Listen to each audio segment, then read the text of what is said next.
వీక్షకులందరికీ నమస్కారం. 2025వ సంవత్సరం మే నెలలో ద్వాదశ రాశుల వారికి ఏ విధమైనటువంటి శుభాశుభ ఫలితాలు కలగబోతూ ఉన్నాయో తెలుసుకోవడానికి ముందు మే నెలలో ఉండేటువంటి ముఖ్యమైన గ్రహాల తాలూకు స్థితిగతులను గనక పరిశీలన చేస్తే మే నెల 7వ తారీఖున చాలా కాలంగా బుధుడు మీనరాశిలోనే సంచరిస్తూ ఉన్నారు.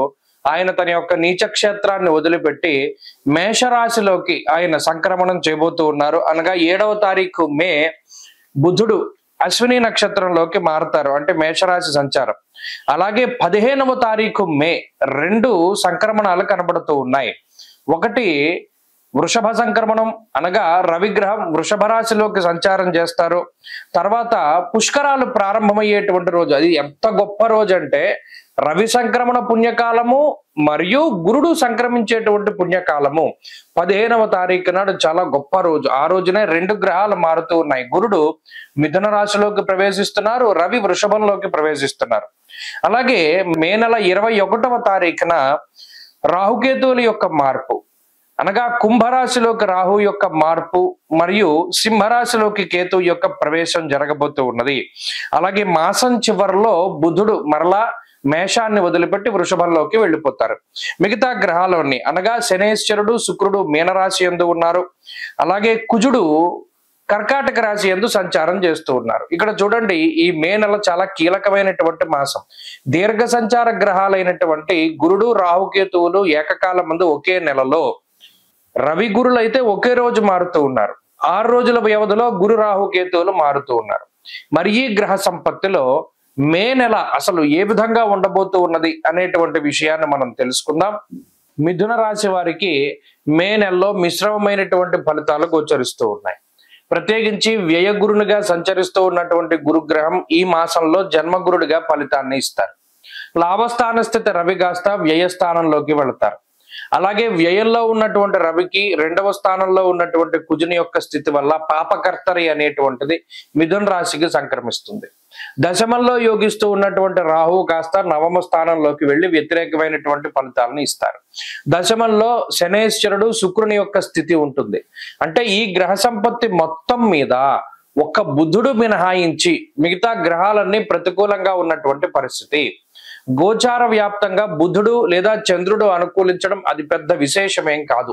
దానివల్ల ఏదైనా స్వల్పమైనటువంటి, ఎందుకంటే బుధుడు చాలా చంచలమైనటువంటి గ్రహం, చంద్రపుత్ర అన్నారు. చంద్రుడు ఏ విధంగా అయితే 2.5 రోజులే ఉంటారు, బుధుడు కూడా ఆల్మోస్ట్ చాలా తక్కువ కాలం సంచరిస్తారు. ఆయన వెంటనే మారిపోతారు 20 రోజులకు ఒకసారి. కాబట్టి ఆయన ఇచ్చే ఫలితాల మీద ఆధారపడి ముందుకు వెళ్ళలేము. కాబట్టి మిథున రాశి వారు ఈ మే నెలలో గుర్తుపెట్టుకోవాల్సింది ఏంటి అంటే, గోచార పరంగా గ్రహాలన్నీ కూడా ప్రతికూలమైనటువంటి స్థానాల్లోనే ఉన్నాయి. మరి ఇటువంటప్పుడు ఏం చేయాలంటే, అంటే ఒక గ్రహం కూడా మనకి ఫేవర్ గా లేనప్పుడు ఏ విధంగా ముందుకెళ్తాం అంటే, ఇందులో కూడా కొన్ని ధర్మ సూక్ష్మాలు ఉన్నాయి. ఏమిటి? 15వ తారీఖు వరకు రవి బలం ఉన్నది. అంటే మాసంలో మే నెల 1వ తారీఖు నుండి 15 వరకు రవి లాభస్థాన స్థిత గ్రహంగానే ఉన్నారు. కాబట్టి లాభరవి యొక్క అనుకూలత ఉంటుంది ఒకటి. అయితే ఈ 15వ తారీఖు దాటాక మరలా ఇందాక చెప్పుకున్న పరిస్థితులే వస్తున్నాయి. ముఖ్యంగా చెప్పాలంటే ఆదిగతో ఫలదో రవి భౌమో. రవి 15 రోజులున్నా ఆయన ఇచ్చేటువంటి ఫలితం చాలా తక్కువ రోజులకే మనకి కన్ఫైన్ అయిపోయి ఉంటుంది. కాబట్టి ఒకటి దృష్టిలో పెట్టుకోవాలి. జాతకంలో దశాంతర్దశలు గనక యోగిస్తే మే నెలలో గోచారం ఇంత బాగా లేకపోయినా మిథున రాశి వారికి ముందుకెళ్ళిపోతుంది. ఒకవేళ జాతకంలో ఉన్నటువంటి దశాంతర్దశలు గనక బాగా లేకపోతే మాత్రం గోచారం పూర్తి స్థాయిలో ఫెయిల్ అయింది కాబట్టి ఇబ్బందులు పడతారు. ఇది ప్రధానంగా గుర్తుపెట్టుకోవాలి. అంటే ఏ విధమైనటువంటి సమస్యలు వస్తాయి? ప్రత్యేకించి పాపకర్తరి అన్నాం అంటే రవి కుజుల యొక్క ద్వాదశ, అంటే ఈ రాశికి ద్వితీయ స్థానంలో కుజుడు, ద్వాదశ స్థానంలో రవి. దీనివల్ల ఏమవుతుంది అంటే శారీరకమైనటువంటి ఒత్తిడి ఎక్కువగా ఉంటుంది. ప్రత్యేకించి స్వస్థాన నాశనం చేయవ బంధురోగో ధనక్షయం అన్నది శాస్త్రం. బంధువుల వల్ల ఖర్చు, సొంత ప్రాంతాలను వదిలిపెట్టి వెళ్ళవలసి రావడము, లేదా అనుకోని విధంగా ఏదైనా ఉద్యోగాన్ని కానీ వ్యాపారాన్ని కానీ వదిలిపెట్టి వెళ్ళవలసి రావడము, ఇటువంటి వాటన్నిటికీ కూడా ఈ గ్రహస్థితి కారణమవుతుంది. దశమంలో శనేశ్వరుడు ఎంతసేపు ఉద్యోగాన్ని పాడు చేద్దామనే చూస్తారు. వ్యాకులం శోక సంతాప పాపముద్యోగ విఘ్నకం అన్నారు. దానికి తోడు జన్మగురుడు కూడా రాజగోపో యశోహాని ఉద్యోగస్య విరోధకం అన్నారు. అంటే అటు శనేశ్వరుడు గాని గురుడు గాని ఉద్యోగాన్ని ఏ విధంగా తీసేయాలి అన్న దాని మీద ఎక్కువగా కాన్సన్ట్రేట్ చేస్తారు. అంటే వృత్తి దూరం చేస్తారు, ఈ వృత్తిపరమైనటువంటి సమస్యలకి కారణమవుతారు. కాబట్టి ఈ మే నెలలో ప్రధానంగా మిథున రాశి వారు వృత్తిపరమైనటువంటి క్రమశిక్షణని కలిగి ఉండాలి. వృత్తి పట్ల ఎక్కువగా డెడికేటెడ్ గా ఉండాలి, అంటే ఎక్కువ సమయం వృత్తిలో కొనసాగుతూ ఉండాలి. రెండోది, అకారణంగా ఉద్యోగాన్ని వదిలిపెట్టడం కానీ, లేదా చేతిలో ఇంకో ఆఫర్ లెటర్ లేకుండా ఉద్యోగాన్ని మానవేయడం కానీ, ఇటువంటివి చేస్తే ఉద్యోగం దొరకడానికి చాలా కష్టం అవుతుంది. ఇంకో విషయం ఏంటంటే వ్యసనాల బారిన పడకుండా జాగ్రత్త పడాలి. ముఖ్యంగా వ్యసనపరులైనటువంటి స్నేహితులు మన దగ్గరికి చేరడానికి, మన యొక్క ఆలోచనలను పాడు చేసి కొంత ఈజీగా డబ్బు సంపాదించుకుందాం, లేదా పలానా దాంట్లో పెట్టుబడి పెడదాం, బెట్టింగ్లు, జోదము, స్పెక్యులేషన్ ఇటువంటి వాటిలోకి లాగేటువంటి ప్రయత్నం చేస్తారు. లేదా మధ్యవర్తిత్వానికి తీసుకెళ్తారు. నేను అలా పలానా డబ్బు కావాలి, నాకు ఇక్కడ నువ్వు ఏమైనా షూరిటీ ఉంటావా, లేదా ఇటువంటి వాటిల్లోకి మిమ్మల్ని దింపుతారు. అలా వెళ్లకుండా చాలా జాగ్రత్తగా ఉంటూ ఈ మాసాన్ని గనక గడపగలిగితే మిథున రాశి వారికి కొంత మంచిది. ప్రత్యేకించి ఈ మాసంలో గురువారాలు ఎక్కువగా నియమంతో ఉండాలి. గురువారం నాడు శనగలు, పసుపు రంగులో ఉండేటువంటి పళ్ళు దానం చేయాలి. అలాగే ఈ పసుపు రంగు వస్త్రాలకి దూరంగా ఉండాలి. అలా ఉండగలిగితే గురుని యొక్క అనుకూలత ఉంటుంది. ప్రతిరోజు దక్షిణామూర్తి స్తోత్రాన్ని పారాయణ చెయ్యాలి. అలాగే వీలునంత వరకు గురువారాలు దక్షిణామూర్తి యొక్క ఆలయాన్ని గాని, దత్తక్షేత్రాన్ని గాని సందర్శించాలి. అలా సందర్శనం చేస్తే ఈ మాసంలో మంచి ఫలితాలని పొందవచ్చు. మే నెల 15వ తారీఖున దేవగురువు అయినటువంటి బృహస్పతి ప్రస్తుత వృషభ రాశి సంచారాన్ని వదిలిపెట్టి మృగశిర నక్షత్రం 3వ పాదం మిథున రాశిలోకి, అనగా మిథున సంక్రమణం ఆయన చేయబోతూ ఉన్నారు.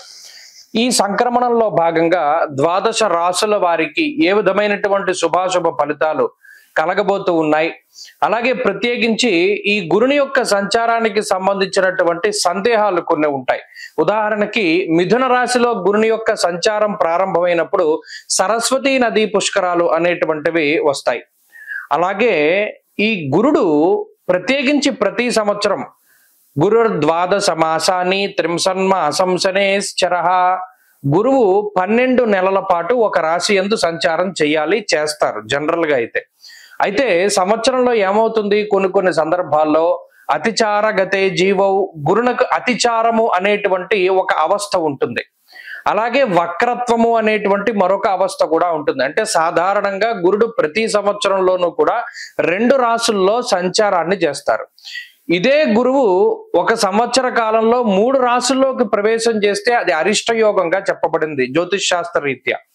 సాధారణంగా ఏమవుతుంది అంటే ఒక 9 నెలల పాటు రాశిలో ఉండి ముందు రాశిలోకి వెళ్ళి వక్రించి మళ్ళా వెనక్కి వస్తూ ఉంటారు. కానీ ఇక్కడ గురుని యొక్క ఫలితాలు చెప్పేటప్పుడు ఏం చెప్తాము, సంవత్సర కాలం పాటు ఈ ఫలితమే ఉంటుంది అని చెప్తాం. శ్రోతలు ఏం చేయాలి అంటే, ఇప్పుడు మిథున రాశిలో గురుని యొక్క సంచారం వల్ల ద్వాదశ రాశులకి ఫలితాలు మనం చెప్తూ ఉన్నాం. మధ్యలో అక్టోబర్ నెలలో గురుడు పునర్వసు 4వ పాదంలోకి వెళతారంటే కర్కాటక రాశిలోకి వెళ్ళి మళ్ళా డిసెంబర్ నెలలో మిథున రాశిలోకి వస్తారంటే మరలా బ్యాక్ వస్తారు. ఆ 2 నెలలు మినహాయించి మిగతా 10 నెలలకి ఈ ఫలితం అనేటువంటిది అన్వయం అవుతుంది.